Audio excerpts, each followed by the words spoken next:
Bienvenue dans notre maison d'édition, l'IA. Découvrez gratuitement des livres audio en français.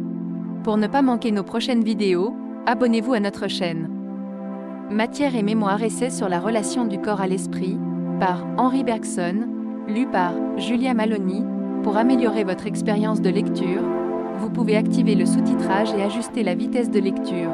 Cela revient toujours à dire que ma perception est en dehors de mon corps, et mon affection au contraire dans mon corps. De même que les objets extérieurs sont perçus par moi où ils sont, en eux et non pas en moi, ainsi mes états affectifs sont éprouvés là où ils se produisent, c'est-à-dire en un point déterminé de mon corps. Considérez ce système d'images qui s'appelle le monde matériel. Mon corps est l'une d'elles. Autour de cette image se dispose la représentation, c'est-à-dire son influence éventuelle sur les autres. En elle se produit l'affection, c'est-à-dire son effort actuel sur elle-même. Telle est bien, au fond, la différence que chacun de nous établit naturellement, spontanément, entre une image et une sensation. Quand nous disons que l'image existe en dehors de nous, nous entendons par là qu'elle est extérieure à notre corps. Quand nous parlons de la sensation comme d'un état intérieur, nous voulons dire qu'elle surgit dans notre corps. Et c'est pourquoi nous affirmons que la totalité des images perçues subsiste, même si notre corps s'évanouit, tandis que nous ne pouvons supprimer notre corps sans faire évanouir nos sensations. Par là nous entrevoyons la nécessité d'une première corps. Réaction à notre théorie de la perception pure. Nous avons raisonné comme si notre perception était une partie des images détachées telles quelles de leur substance, comme si, exprimant l'action virtuelle de l'objet sur notre corps ou de notre corps sur l'objet, elle se bornait à isoler de l'objet total l'aspect qui nous en intéresse. Mais il faut tenir compte de ce que notre corps n'est pas un point mathématique dans l'espace, de ce que ces actions virtuelles se compliquent et s'imprégnent d'actions réelles, ou, en d'autres termes, de ce qu'il n'y a pas de perception sans affection. L'affection est donc ce que nous mêlons de l'intérieur de notre corps à l'image des corps extérieurs. Elle est ce qu'il faut extraire d'abord de la perception pour retrouver la pureté de l'image. Mais le psychologue qui ferme les yeux sur la différence de nature, sur la différence de fonction entre la perception et la sensation, celle-ci enveloppant une action réelle et celle-là une action simplement possible, ne peut plus trouver entre elles qu'une différence de degré. Profitant de ce que la sensation, à cause de l'effort confus qu'elle enveloppe, n'est que vaguement localisée, il la déclare tout de suite inextensive, et il fait dès lors de la sensation en général l'élément simple avec lequel nous obtenons par voie de composition les images extérieures. La vérité est que l'affection n'est pas la matière première dont la perception est faite, elle est bien plutôt l'impureté qui s'y mêle. Nous saisissons ici, à son origine, l'erreur qui conduit le psychologue à considérer tour à tour la sensation comme inextensive et la perception comme un agrégat de sensations. Cette erreur se fortifie en route, comme nous verrons, des arguments qu'elle emprunte à une fausse conception du rôle de l'espace et de la nature de l'étendue. Mais elle a en outre pour elle des faits mal interprétés, qu'il convient dès maintenant d'examiner. D'abord, il semble que la localisation d'une sensation affective en un endroit du corps exige une véritable éducation. Un certain temps s'écoule avant que l'enfant arrive à toucher du doigt le point précis de la peau où il a été piqué. Le fait est incontestable, mais tout ce qu'on en peut conclure, c'est qu'un tâtonnement est nécessaire pour coordonner les impressions douloureuses de la peau, qui a reçu la piqûre, à celles du sens musculaire, qui dirige les mouvements du bras et de la main. Nos affections internes, comme nos perceptions externes, se répartissent en genres différents. Ces genres, comme ceux de la perception, sont discontinus, séparés par des intervalles que comble l'éducation. Il ne suit nullement de là qu'il n'y ait pas, pour chaque genre d'affection, une localisation immédiate d'un certain genre, une couleur locale qui lui soit propre. Allons plus loin. Si l'affection n'a pas cette couleur locale tout de suite, elle ne l'aura jamais. Car tout ce que l'éducation pourra faire sera d'associer à la sensation affective présente l'idée d'une certaine perception possible de la vue et du toucher, de sorte qu'une affection déterminée évoque l'image d'une perception visuelle ou tactile, déterminée également. Il faut donc bien qu'il y ait, dans cette affection même, quelque chose qui la distingue des autres affections du même genre et permette de la rattacher à telle donnée possible de la vue ou du toucher plutôt qu'à tout autre. Mais cela ne revient-il pas à dire que l'affection possède, dès le début, une certaine détermination extensive? On allègue encore les localisations erronées, l'illusion des amputés, qu'il y aurait lieu, d'ailleurs, de soumettre à un nouvel examen. Mais que conclure de là, sinon que l'éducation subsiste une fois reçue, et que les données de la mémoire, plus utiles dans la vie pratique, déplacent celles de la conscience immédiate. Il nous est indispensable, en vue de l'action, de traduire notre expérience affective en données possibles de la vue, du toucher et du sens musculaire. Une fois cette traduction établie, l'original pâlit, mais elle n'aurait jamais pu se faire si l'original n'avait été posé d'abord, et si la sensation affective n'avait pas été, dès le début, localisée par sa seule force et à sa manière. Mais le psychologue a une très grande peine à accepter cette idée du sens commun. De même que la perception, à ce qu'il lui semble, ne pourrait être dans les choses perçues que si les choses percevaient, ainsi une sensation ne pourrait être dans le nerf que si le nerf sentait, or le nerf ne sent évidemment pas. On va donc prendre la sensation au point où le sens commun la localise, l'en extraire, la rapprocher du cerveau, dont elle paraît dépendre plus encore que du nerf, et on aboutirait ainsi, logiquement, à la mettre dans le cerveau. Mais on s'aperçoit bien vite que si elle n'est pas au point où elle paraît se produire, elle ne pourra pas davantage être ailleurs, que si elle n'est pas dans le nerf, elle ne sera pas non plus dans le cerveau. Car pour expliquer sa projection du centre à la périphérie, une certaine force est nécessaire, qu'on devra attribuer à une conscience plus ou moins active. Il faudra donc aller plus loin, et après avoir fait converger les sensations vers le centre cérébral, les pousser tout à la fois hors du cerveau et hors de l'espace. On se représentera alors des sensations absolument inextensives, et d'autre part un espace vide, indifférent aux sensations qui viendront s'y projeter. Puis on s'épuisera en efforts de tout genre pour nous faire comprendre comment les sensations inextensives acquièrent de l'étendue, et choisissent, pour s'y localiser, tel point de l'espace de préférence à tous les autres. Mais cette doctrine n'est pas seulement incapable de nous montrer clairement comment l'inétendue s'étend, elle rend également inexplicable l'affection, l'extension et la représentation. Elle devra se donner les états affectifs comme autant d'absolus, dont on ne voit pas pourquoi ils apparaissent ou disparaissent à tel ou tel moment dans la conscience. Le passage de l'affection à la représentation restera enveloppé d'un mystère aussi impénétrable, parce que, nous le répétons, on ne trouvera jamais dans des états intérieurs, simples et inextensifs, une raison pour qu'ils adoptent de préférence tel ou tel ordre déterminé dans l'espace.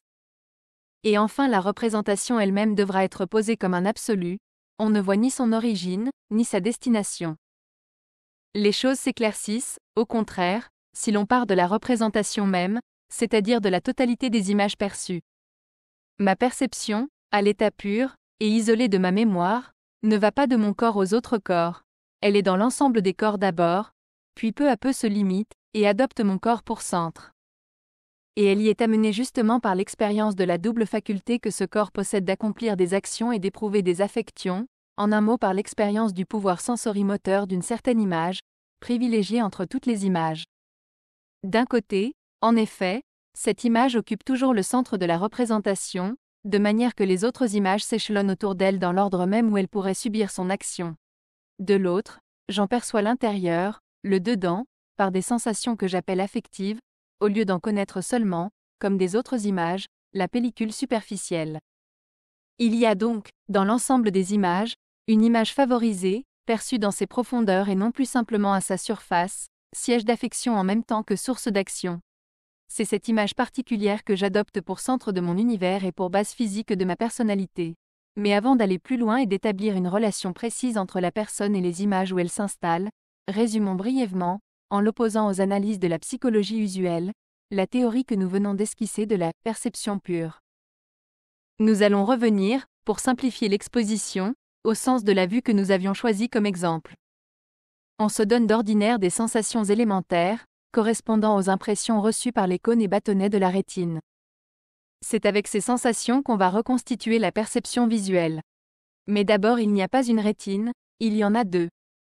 Il faudra donc expliquer comment deux sensations, supposées distinctes, se fondent en une perception unique, répondant à ce que nous appelons un point de l'espace. Supposons cette question résolue. Les sensations dont on parle sont inextensives. Comment reçoivent-elles l'extension ? Qu'on voit dans l'étendue un cadre tout prêt à recevoir les sensations ou un effet de la seule simultanéité de sensations qui coexistent dans la conscience sans se fondre ensemble, dans un cas comme dans l'autre on introduira avec l'étendue quelque chose de nouveau, dont on ne rendra pas compte, et le processus par lequel la sensation rejoint l'étendue, le choix par chaque sensation élémentaire d'un point déterminé de l'espace, demeureront inexpliqués. Passons sur cette difficulté. Voici l'étendue visuelle constituée.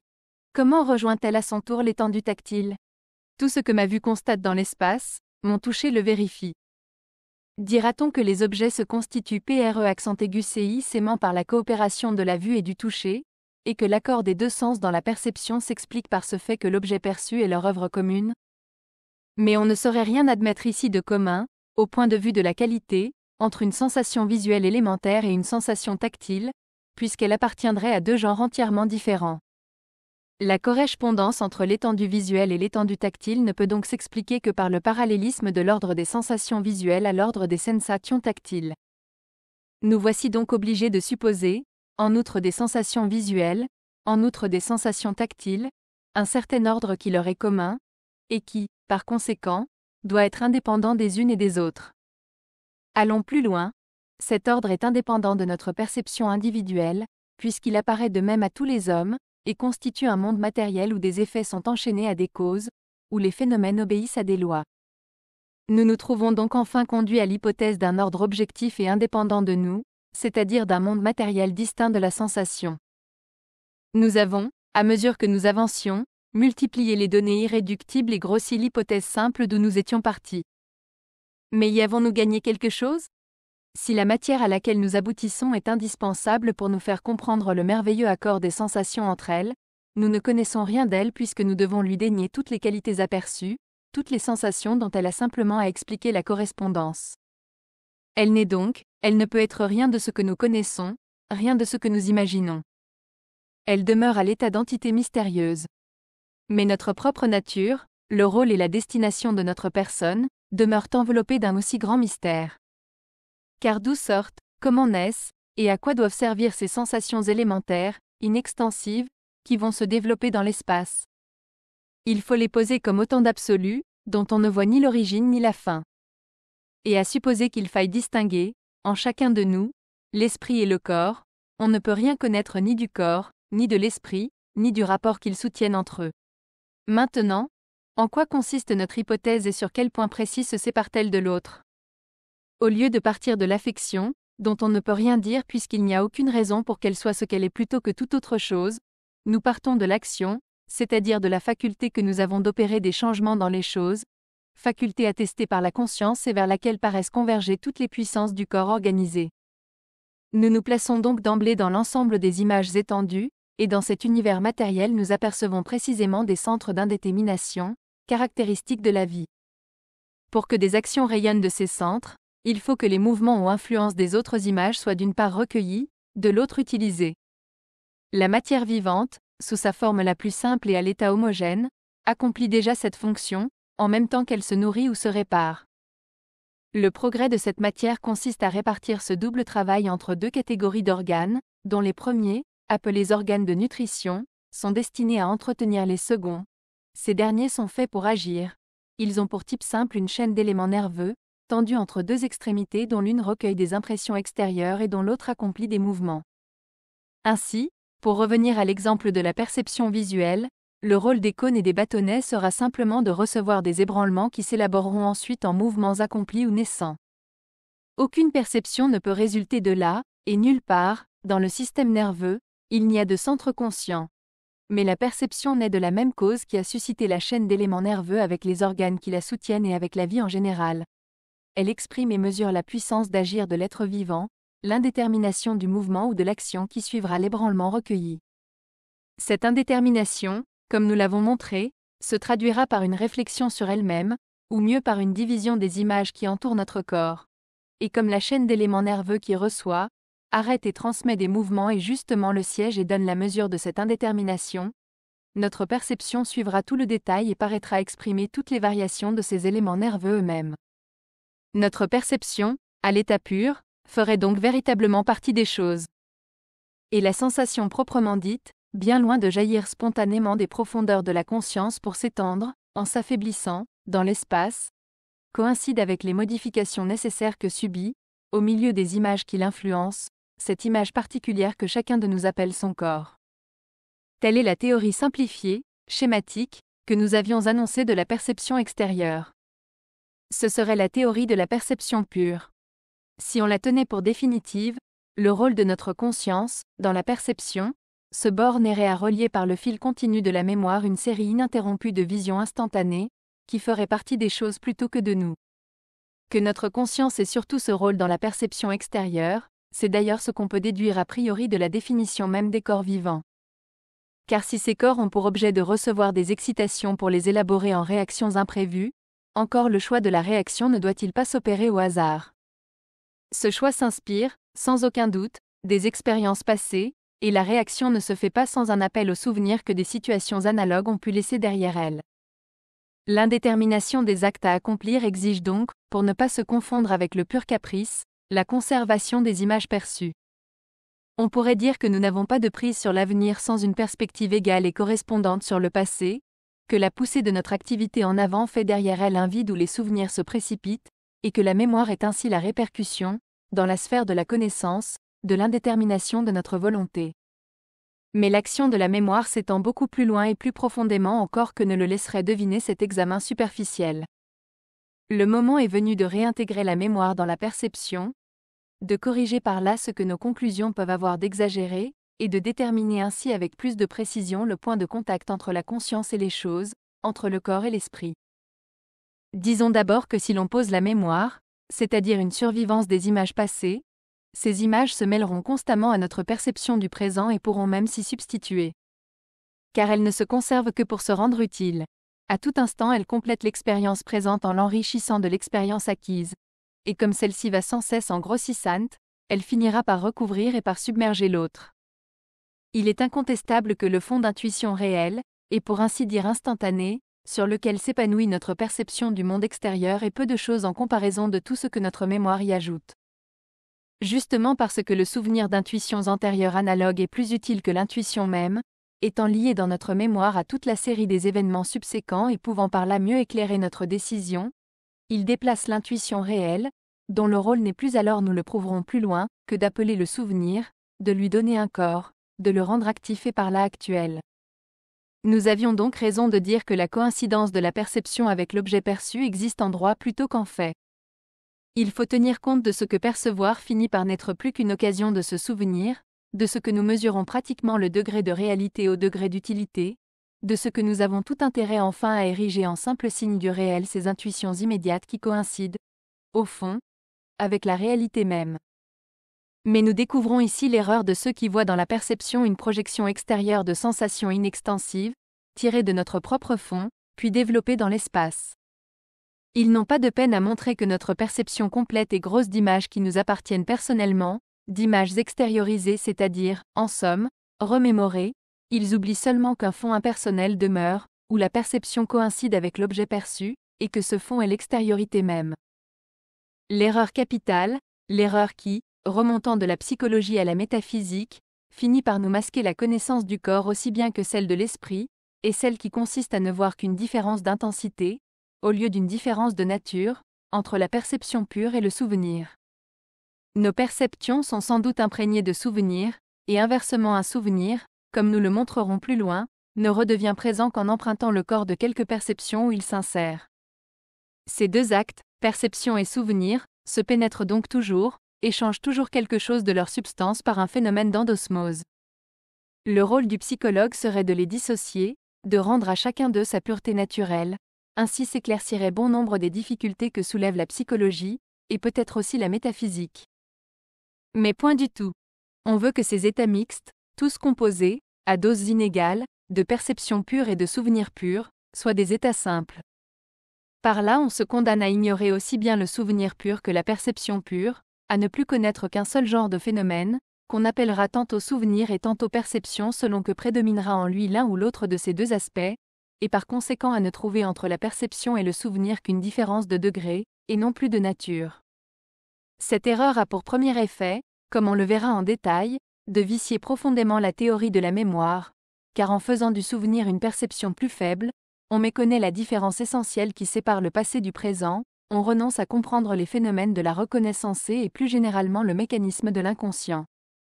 Mais inversement, et parce qu'on a fait du souvenir une perception plus faible, on ne pourra plus voir dans la perception qu'un souvenir plus intense. On raisonnera comme si elle nous était donnée, à la manière d'un souvenir, comme un état intérieur, comme une simple modification de notre personne. On méconnaîtra l'acte originel et fondamental de la perception, cet acte, constitutif de la perception pure, par lequel nous nous plaçons d'emblée dans les choses. Et la même erreur, qui s'exprime en psychologie par une impuissance radicale à expliquer le mécanisme de la mémoire, imprégnera profondément, en métaphysique, les conceptions idéalistes et réalistes de la matière.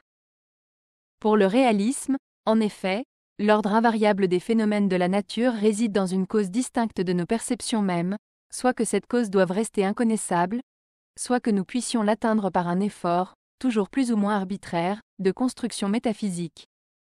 Pour l'idéaliste au contraire, ces perceptions sont le tout de la réalité, et l'ordre invariable des phénomènes de la nature n'est que le symbole par lequel nous exprimons, à côté des perceptions réelles, les perceptions possibles. Mais pour le réalisme comme pour l'idéalisme, les perceptions sont des hallucinations vraies, des états du sujet projetés hors de lui, et les deux doctrines diffèrent simplement en ce que dans l'une ces états constituent la réalité, tandis que dans l'autre ils vont la rejoindre. Mais cette illusion en recouvre encore une autre, qui s'étend à la théorie de la connaissance en général. Ce qui constitue le monde matériel, avons-nous dit, ce sont des objets, ou, si l'on aime mieux, des images, dont toutes les parties agissent et réagissent par des mouvements les unes sur les autres. Et ce qui constitue notre perception pure, c'est, au sein même de ces images, notre action naissante qui se dessine. L'actualité de notre perception consiste donc dans son activité, dans les mouvements qui la prolongent, et non dans sa plus grande intensité. Le passé n'est qu'idée, le présent est idéomoteur. Mais c'est là ce qu'on s'obstine à ne pas voir, parce qu'on tient la perception pour une espèce de contemplation, parce qu'on lui attribue toujours une fin purement spéculative, parce qu'on veut qu'elle vise à je ne sais quelle connaissance désintéressée. Comme si, en l'isolant de l'action, en coupant ainsi ses attaches avec le réel, on ne la rendait pas à la fois inexplicable et inutile. Mais dès lors toute différence est abolie entre la perception et le souvenir, puisque le passé est par essence ce qui n'agit plus, et qu'en méconnaissant ce caractère du passé on devient incapable de le distinguer réellement du présent, c'est-à-dire de l'agissant. Il ne pourra donc subsister entre la perception et la mémoire qu'une simple différence de degré, et pas plus dans l'une que dans l'autre le sujet ne sortira de lui-même. Rétablissons au contraire le caractère véritable de la perception. Montrons, dans la perception pure, un système d'action naissante qui plonge dans le réel par ses racines profondes. Cette perception se distinguera radicalement du venir. La réalité des choses ne sera plus construite ou reconstruite, mais touchée, pénétrée, vécue, et le problème pendant entre le réalisme et l'idéalisme, au lieu de se perpétuer dans des discussions métaphysiques, devra être tranché par l'intuition. Mais par là aussi nous apercevrons clairement la position à prendre entre l'idéalisme et le réalisme, réduit l'un et l'autre à ne voir dans la matière qu'une construction ou une reconstruction exécutée par l'esprit. Suivant en effet jusqu'au bout le principe que nous avons posé, et d'après lequel la subjectivité de notre perception consisterait surtout dans l'apport de notre mémoire, nous dirons que les qualités sensibles de la matière elle-même seraient connues en soi, du dedans et non plus du dehors, si nous pouvions les dégager de ce rythme particulier de durée qui caractérise notre conscience. Notre perception pure, en effet, si rapide qu'on la suppose, occupe une certaine épaisseur de durée, de sorte que nos perceptions successives ne sont jamais des moments réels des choses, comme nous l'avons supposé jusqu'ici, mais des moments de notre conscience. Le rôle théorique de la conscience dans la perception extérieure, disions-nous, serait de relier entre elles, par le fil continu de la mémoire, des visions instantanées du réel. Mais, en fait, il n'y a jamais pour nous d'instantané. Dans ce que nous appelons de ce nom entre déjà un travail de notre mémoire, et par conséquent de notre conscience, qui prolonge les uns dans les autres, de manière à les saisir dans une intuition relativement simple, des moments aussi nombreux qu'on voudra d'un temps indéfiniment divisible. Or, où est au juste la différence entre la matière, telle que le réalisme le plus exigeant pourrait la concevoir, et la perception que nous en avons? Notre perception nous livre de l'univers une série de tableaux pittoresques, mais discontinus. De notre perception actuelle nous ne saurions déduire les perceptions ultérieures, parce qu'il n'y a rien, dans un ensemble de qualités sensibles, qui laisse prévoir les qualités nouvelles en lesquelles elles se transformeront. Au contraire, la matière, telle que le réalisme la pose d'ordinaire, évolue de façon qu'on puisse passer d'un moment au moment suivant par voie de déduction mathématique. Il est vrai qu'entre cette matière et cette perception, le réalisme scientifique ne saurait trouver un point de contact, parce qu'il développe cette matière en changements homogènes dans l'espace, tandis qu'il resserre cette perception en sensations inextensives dans une conscience. Mais si notre hypothèse est fondée, on voit aisément comment perception et matière se distinguent et comment elles coïncident. L'hétérogénéité qualitative de nos perceptions successives de l'univers tient à ce que chacune de ces perceptions s'étend elle-même sur une certaine épaisseur de durée, à ce que la mémoire y condense une multiplicité énorme d'ébranlements qui nous apparaissent tous ensemble, quoique successifs. Il suffirait de diviser idéalement cette épaisseur indivisée de temps, d'y distinguer la multiplicité voulue de moments, d'éliminer toute mémoire, en un mot, pour passer de la perception à la matière, du sujet à l'objet. Alors la matière, devenue de plus en plus homogène à mesure que nos sensations extensives se répartiraient sur un plus grand nombre de moments, tendrait indéfiniment vers ce système d'ébranlements homogènes dont parle le réalisme sans pourtant, il est vrai, coïncider jamais entièrement avec eux. Point ne serait besoin de poser d'un côté l'espace avec des mouvements inaperçus, de l'autre la conscience avec des sensations inextensives. C'est au contraire dans une perception extensive que sujet et objet s'uniraient d'abord, l'aspect subjectif de la perception consistant dans la contraction que la mémoire opère, la réalité objective de la matière se confondant avec les accents aigus branlements multiples et successifs en lesquels cette perception se décompose intérieurement. Telle est du moins la conclusion qui se dégagera, nous l'espérons, de la dernière partie de ce travail. Les questions relatives au sujet et à l'objet, à leur distinction et à leur union, doivent se poser en fonction du temps plutôt que de l'espace. Mais notre distinction de la perception pure et de la mémoire pure vise un autre objet encore. Si la perception pure, en nous fournissant des indications sur la nature de la matière, doit nous permettre de prendre position entre le réalisme et l'idéalisme, la mémoire pure, en nous ouvrant une perspective sur ce qu'on appelle l'esprit, devra de son côté départager ces deux autres doctrines, matérialisme et spiritualisme. Même, c'est cet aspect de la question qui nous préoccupera d'abord dans les 2 chapitres qui vont suivre, parce que c'est par ce côté que notre hypothèse comporte, en quelque sorte, une vérification expérimentale. On pourrait résumer, en effet, nos conclusions sur la perception pure en disant qu'il y a dans la matière quelque chose en plus, mais non pas quelque chose de différent, de ce qui est actuellement donné. Sans doute la perception consciente n'atteint pas le tout de la matière, puisqu'elle consiste, en tant que consciente, dans la séparation ou le discernement de ce qui, dans cette matière, intéresse nos divers besoins. Mais entre cette perception de la matière et la matière même il n'y a qu'une différence de degré, et non de nature, la perception pure étant à la matière dans le rapport de la partie au tout. C'est dire que la matière ne saurait exercer des pouvoirs d'un autre genre que ceux que nous y apercevons. Elle n'a pas, elle ne peut receler de vertus mystérieuses. Pour prendre un exemple bien défini, celui d'ailleurs qui nous intéresse le plus, nous dirons que le système nerveux, masse matérielle présentant certaines qualités de couleur, de résistance, de cohésion, etc., possède peut-être des propriétés physiques inaperçues, mais des propriétés physiques seulement. Et dès lors il ne peut avoir pour rôle que de recevoir, d'inhiber ou de transmettre du mouvement.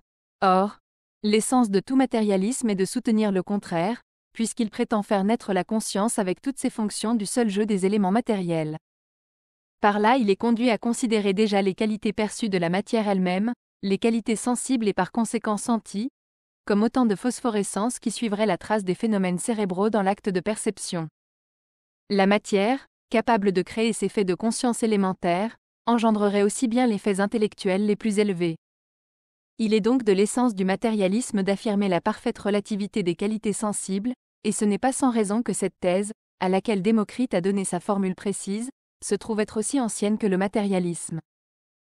Mais, par un étrange aveuglement, le spiritualisme a toujours suivi le matérialisme dans cette voie. Croyant enrichir l'esprit de tout ce qui l'ôtait à la matière, il n'a jamais hésité à dépouiller cette matière des qualités qu'elle revêt dans notre perception, et qui seraient autant d'apparences subjectives. Il a trop souvent fait ainsi de la matière une entité mystérieuse, qui, justement parce que nous n'en connaissons plus que la vaine apparence, pourrait aussi bien engendrer les phénomènes de la pensée que les autres. La vérité est qu'il y aurait un moyen, et un seul, de réfuter le matérialisme, ce serait d'établir que la matière est absolument comme elle paraît être. Par là on éliminerait de la matière toute virtualité, toute puissance cachée, et les phénomènes de l'esprit auraient une réalité indépendante. Mais pour cela il faudrait laisser à la matière ces qualités que matérialistes et spiritualistes s'accordent à en détacher, ceci pour en faire des représentations de l'esprit, cela pour n'y voir que le revêtement accidentel de l'étendue. Telle est précisément l'attitude du sens commun vis-à-vis de la matière, et c'est pourquoi le sens commun croit à l'esprit. Il nous a paru que la philosophie devait adopter ici l'attitude du sens commun, en la corrigeant toutefois sur un point. La mémoire, pratiquement inséparable de la perception, intercale le passé dans le présent, contracte aussi dans une intuition unique des moments multiples de la durée, et ainsi, par sa double opération, et cause qu'en fait nous percevons la matière en nous, alors qu'en droit nous la percevons en elle. De là l'importance capitale du problème de la mémoire. Si la mémoire est ce qui communique surtout à la perception son caractère subjectif, c'est, disions-nous, à en éliminer l'apport que devra viser d'abord la philosophie de la matière. Nous ajouterons maintenant, puisque la perception pure nous donne le tout ou au moins l'essentiel de la matière, puisque le reste vient de la mémoire et se surajoute à la matière, il faut que la mémoire soit, en principe, une puissance absolument indépendante de la matière. Si donc l'esprit est une réalité, c'est ici, dans le phénomène de la mémoire, que nous devons le toucher expérimentalement. Et dès lors toute tentative pour dériver le souvenir pur d'une opération du cerveau devra révéler à l'analyse une illusion fondamentale. Disons la même chose sous une forme plus claire. Nous soutenons que la matière n'a aucun pouvoir occulte ou inconnaissable, qu'elle coïncide, dans ce qu'elle a d'essentiel, avec la perception pure. De là nous concluons que le corps vivant en général, le système nerveux en particulier, ne sont que des lieux de passage pour les mouvements, qui, reçus sous forme d'excitation, sont transmis sous forme d'action réflexe ou volontaire. C'est dire qu'on attribuerait vainement à la substance cérébrale la propriété d'engendrer des représentations. Or, les phénomènes de la mémoire, où nous prétendons saisir l'esprit sous sa forme la plus palpable, sont précisément ceux qu'une psychologie superficielle ferait le plus volontiers sortir de l'activité cérébrale toute seule, justement parce qu'ils sont au point de contact entre la conscience et la matière, et que les adversaires même du matérialisme ne voient aucun inconvénient à traiter le cerveau comme un récipient de souvenirs. Mais si l'on pouvait établir positivement que le processus cérébral ne répond qu'à une très faible partie de la mémoire, qu'il en est l'effet plus encore que la cause, que la matière est ici, comme ailleurs, le véhicule d'une action et non le substrat d'une connaissance, alors la thèse que nous soutenons se trouverait démontrée sur l'exemple qu'on y juge le plus défavorable, et la nécessité d'ériger l'esprit en réalité indépendante s'imposerait. Mais par là même s'éclaircirait peut-être en partie la nature de ce qu'on appelle l'esprit, et la possibilité pour l'esprit et la matière d'agir l'un sur l'autre. Car une démonstration de ce genre ne peut pas être purement négative. Ayant fait voir ce que la mémoire n'est pas, nous serons tenus de chercher ce qu'elle est. Ayant attribué au corps l'unique fonction de préparer des actions, force nous sera bien de rechercher pourquoi la mémoire paraît solidaire de ce corps, comment des lésions corporelles l'influencent, et dans quel sens elle se modèle sur l'état de la substance cérébrale. Il est d'ailleurs impossible que cette recherche n'aboutisse pas à nous renseigner sur le mécanisme psychologique de la mémoire, comme aussi des diverses opérations de l'esprit qui s'y rattachent. Et inversement, si les problèmes de psychologie pure semblent recevoir de notre hypothèse quelque lumière, l'hypothèse y gagnera elle-même en certitude et en solidité. Mais nous devons présenter cette même idée sous une troisième forme encore, pour bien établir comment le problème de la mémoire est à nos yeux un problème privilégié. Ce qui ressort de notre analyse de la perception pure, ce sont deux conclusions en quelque sorte divergentes, dont l'une dépasse la psychologie dans la direction de la psychophysiologie, l'autre dans celle de la métaphysique, et dont ni l'une ni l'autre ne comportait par conséquent une vérification immédiate. La première concernait le rôle du cerveau dans la perception, le cerveau serait un instrument d'action, et non de représentation. Nous ne pouvions demander la confirmation directe de cette thèse au fait, puisque la perception pure porte par définition sur des objets présents, actionnant nos organes et nos centres nerveux, et que tout se passera toujours par conséquent comme si nos perceptions émanaient de notre état cérébral et se projetaient ensuite sur un objet qui diffère absolument d'elle. En d'autres termes, dans le cas de la perception extérieure, la thèse que nous avons combattue et celle que nous y substituons conduisent exactement aux mêmes conséquences, de sorte qu'on peut invoquer en faveur de l'une ou de l'autre d'entre elles son intelligibilité plus haute, mais non pas l'autorité de l'expérience. Au contraire, une étude empirique de la mémoire peut et doit les départager. Le souvenir pur est en effet, par hypothèse, la représentation d'un objet absent. Si c'est dans une certaine activité cérébrale que la perception avait sa cause nécessaire et suffisante, cette même activité cérébrale, se répétant plus ou moins complètement en l'absence de l'objet, suffira à reproduire la perception. La mémoire pourra donc s'expliquer intégralement par le cerveau. Que si, au contraire, nous trouvons que le mécanisme cérébral conditionne le souvenir d'une certaine manière, mais ne suffit pas du tout à en assurer la survivance, qu'il concerne, dans la perception remémorée, notre action plutôt que notre représentation, on pourra inférer de là qu'il jouait un rôle analogue dans la perception elle-même, et que sa fonction était simplement d'assurer notre action efficace sur l'objet présent. Notre première conclusion se trouverait ainsi vérifiée. Resterait alors cette seconde conclusion, d'ordre plutôt métaphysique, que nous sommes véritablement placés hors de nous dans la perception pure, que nous touchons alors la réalité de l'objet dans une intuition immédiate. Ici encore une vérification expérimentale était impossible, puisque les résultats pratiques seront absolument les mêmes, soit que la réalité de l'objet ait été intuitivement perçue, soit qu'elle ait été rationnellement construite. Mais ici encore une étude du souvenir pourra départager les deux hypothèses. Dans la seconde, en effet, il ne devra y avoir qu'une différence d'intensité, ou plus généralement de degré, entre la perception et le souvenir, puisqu'ils seront l'un et l'autre des phénomènes de représentation qui se suffisent à eux-mêmes. Que si, au contraire, nous trouvons qu'il n'y a pas entre le souvenir et la perception une simple différence de degré, mais une différence radicale de nature, les présomptions seront en faveur de l'hypothèse qui fait intervenir dans la perception quelque chose qui n'existe à aucun degré dans le souvenir, une réalité intuitivement saisie. Ainsi le problème de la mémoire est bien véritablement un problème privilégié, en ce qu'il doit conduire à la vérification psychologique de deux thèses qui paraissent invérifiables, et dont la seconde, d'ordre plutôt métaphysique, semblerait dépasser infiniment la psychologie. La marche que nous avons à suivre est donc toute tracée. Nous allons commencer par passer en revue les documents de divers genres, empruntés à la psychologie normale ou pathologique, d'où l'on pourrait se croire autorisé à tirer une explication physique de la mémoire. Cet examen sera nécessairement minutieux, sous peine d'être inutile. Nous devons, en serrant d'aussi près que possible le contour des faits, chercher où commence et où finit, dans l'opération de la mémoire, le rôle du corps. Et c'est au cas où nous trouverions dans cette étude la confirmation de notre hypothèse que nous n'hésiterions pas à aller plus loin, à envisager en lui-même le travail élémentaire de l'esprit, et à compléter ainsi la théorie que nous aurons esquissée des rapports de l'esprit avec la matière. Cliquez sur I, en haut à droite de votre écran pour choisir le livre audio que vous aimeriez découvrir.